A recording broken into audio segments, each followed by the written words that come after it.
Hello there, Saber fans. Today I want to do a quick review of some of the modifications I've done on one of my recent lightsabers. I did just do a quick review, just kind of out of the box, of this saber. I'll go ahead and put a link to that in the description. But I've done some extensive modification.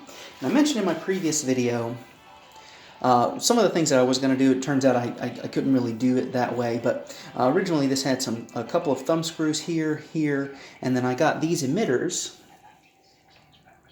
specifically these emitters here and here, because these have two, as you can see, they've got two thumb screw holes there. So having, basically 8 thumb screws down the bottom at alternating red and black would kind of give this like a Darth Maul look.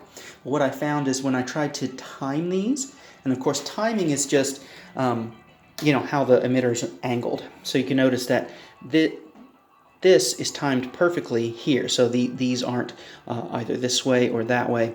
And I tried my best to get these timed here perfectly, but they would either be just a little bit too far this way, and if I took a shim out, it would be a little bit too far that way. That really bugged my OCD. I ended up swapping them for these, and these ended up being perfectly timed. I think I only had to put one timing shim in one of these, and then putting these emitters, and you can see there's the retention screws for those, that lines up almost perfectly with the switch. So the Force willed it, I switched the emitters and went with that. You'll also notice the size comparison difference. So the big difference between this lightsaber and this one is that this is technically 2 separate lightsabers held together with a coupler. And I'm going to do a separate review of a lot of the modifications I've done on here, but this is pretty common, what you'll see with LGT lightsabers and a lot of other companies that make double-bladed lightsabers. It's basically going to be 2 lightsabers attached at the pommel. They have their own batteries, their own separate switches, switch sections, soundboards, and everything. So you have to turn them on separately. But what I really love about this particular saber is that it's one switch, one board, one battery, one speaker. It's just got 2 LEDs so that you can turn on both sides at once.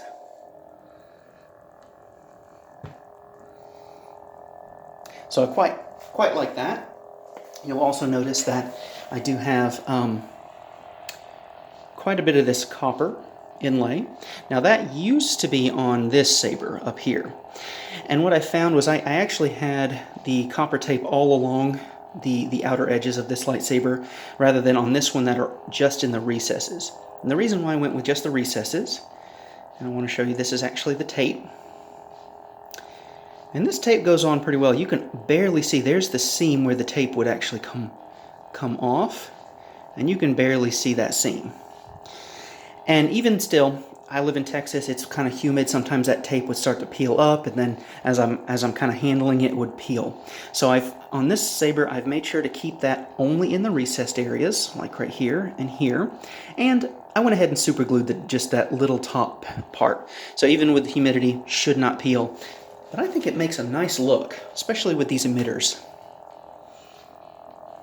I also have this sort of kill key recharge port plug, and I custom made that from a Lego piece. 2 Lego pieces actually. Let me see if I can get that to focus. But essentially it's just a flat red stud with a little connector piece, and then this green is a bit of an epoxy putty that I used to kind of give it a bit of a snugger fit, so that tap that in, it's not going to come out. But that gives it that nice little red button look. And of course this lightsaber comes with the full RGB color changing, 9 sound fonts, smooth swing, everything that's pretty much standard on LGT style sabers at this point. Definitely shout out to Vire Sabers. This purchase was almost a no-brainer with the cost. I mentioned that in the other video. But this is pretty much just the review of how the saber looks.